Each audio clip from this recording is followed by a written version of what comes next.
Well, hello there, everybody. Jacob Burton here from StellaCulinary.com, and today we'll be discussing how to choose a proper cooking technique. And a question that I get quite often is, how do I know what cooking technique to use and when?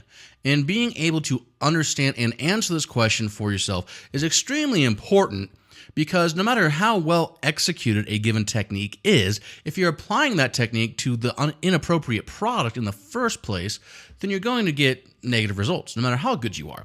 So to understand first how to apply cooking techniques or how to choose a cooking technique, you must first understand the product.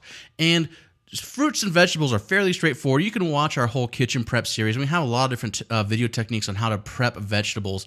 But for the most part, you're peeling and blanching. It's not a big deal. What really throws people for a loop is animal anatomy. And here we have a cow, and we're going to be discussing the different cuts of the animal, just real briefly, just enough to give us a foundation for choosing an appropriate cooking technique. Because when you go to the store, when you purchase a protein, when you purchase a piece of meat, the first question that you need to ask yourself when planning to apply a cooking method is this a tough cut or a tender cut? And the answer to that question will dictate the final cooking technique that you apply. So the tough cuts of meats come from the extremities of the animal. The farther out towards the surface of the animal that you get, generally speaking, the more tough those cuts are. So in the front portion here of the animal, of the cow, you have the chuck and the brisket and the shank. The chuck is where you get things like your short rib and your pot roast. Very flavorful, but if cooked improperly, can become extremely chewy. Also your brisket, where of course you're getting your barbecue brisket, corned beef. Your shank, if you cross-cut your shank, you're getting osso buco. Again, all very flavorful cuts of meat, but extremely tough if you don't apply the proper cooking technique. Then you have the middle section, or the belly portion, and the belly portion is where you get bacon from a pig. In this case, the flank is where you're cutting things like flank steaks and skirt steaks. So this isn't a super tough region of the animal, but it's not where you get your premium tender cuts either. It's somewhere in between. Then you have the rear of the animal, where the round and some more shanks are. And from that round, you can have the rump roast. But really, what a lot of people are after when they're talking about premium steaks or premium cuts of beef is this middle section right here, this sweet spot. And this is where you're going to fabricate your things like your filet mignons and your New York and your prime rib, your porterhouse, your T-bone. They all come from this area of the animal and are all considered tender cuts of meat, with some being more tender than others, and the most tender being the tenderloin itself. And you'll see right in front of the round, right, which is at the rear of the animal, right in front of the round, below the sirloin and above the top sirloin is the tenderloin. And the tenderloin is prized for its tenderness among steak eaters because it's a very lazy muscle. It doesn't really do much. It just kind of sits there isolated and protected by all these exterior muscles. Now what happens is the more work a muscle has to do, like the legs, like the breast, right? All these muscles are used to move the animal around and to give it mobility. The more that muscle is used, the more strength it must have and the more structural integrity it must have. And that structural integrity comes from a connective tissue called collagen. And this collagen is what makes your meat super, super chewy. But what happens is if you apply heat and time to this collagen is really nothing more than a triple helix of gelatin. So what happens is over time, when the appropriate heat is applied, that collagen unravels into its 3 separate strands of gelatin, making that piece of meat that was once super tough and chewy now tender. Now what you want to do is take this knowledge and apply it to your choice of cooking techniques. And the way I like to think of this is I like to draw a square with 4 quadrants in it. And you really have 2 ways of applying heat or temperature. And then you also have 2 ways of applying time.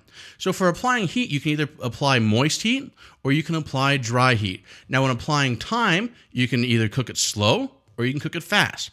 Pretty simple, right? And so what happens is every single cooking technique out there is going to fall into one of these 4 quadrants. Any technique that falls into the slow quadrant, and we have 2 slow quadrants, we have the slow and moist and slow and dry, this is going to be reserved for tough cuts of meat, right? And anything that falls into the fast and moist or the fast and dry category, these are going to be your tender cuts of meat.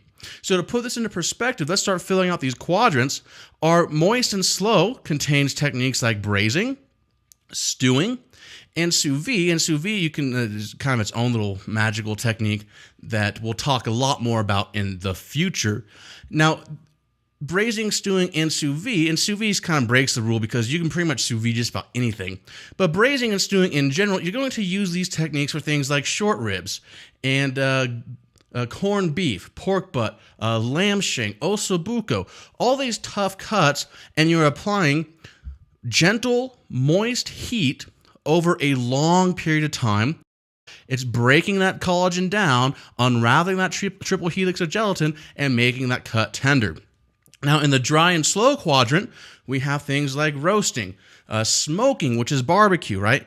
Confit, which is basically just oil poaching or poaching in fat. And the cuts of meat that you normally would use these techniques for are things like leg of lamb, brisket, duck confit, just barbecue in general. I mean, the whole genre of barbecue, for the most part, is taking tough cuts of meat and then applying smoke at a very low temperature over a long period of time, again, breaking down that collagen and making that tough cut of meat tender and very flavorful.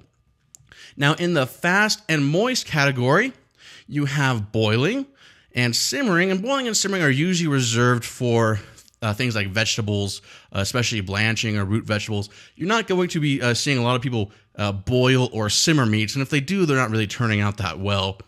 Steaming again is very fast-paced, moist cooking method, usually applied to shellfish, things like that. It's anything that has a barrier. You want some sort of barrier when using steam. If you apply the steam directly to meat, for the most part, it's not going to cook that evenly.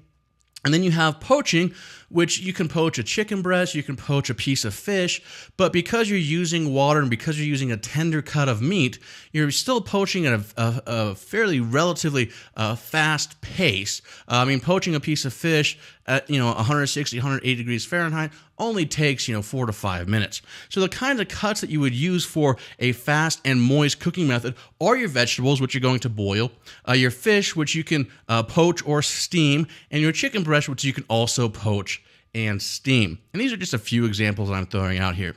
Now, for the fast and dry methods, you can use roasting and baking, and these are two different techniques, but they're very commonly interchanged, and we'll talk more about this in the future.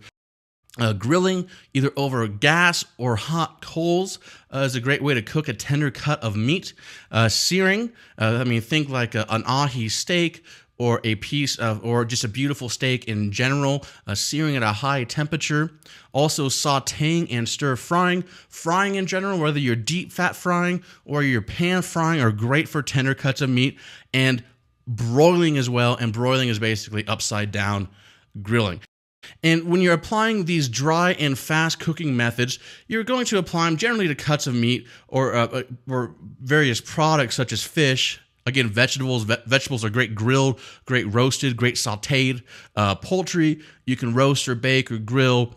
Steaks, you can broil, grill, all that good stuff. And then, of course, the loin, which the loin of the animal is the most tender region.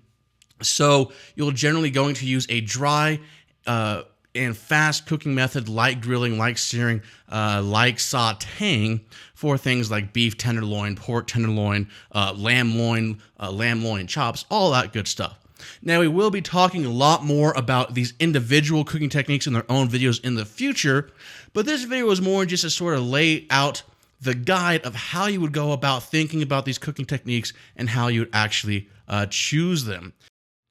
Now, if you're watching this video on the Stella Culinary website or through YouTube, you can click on any one of these video icons and be taken directly to that playlist, whether it be cooking techniques, food science, or the completed dish. And all these video series are also available in iTunes for your downloading pleasure.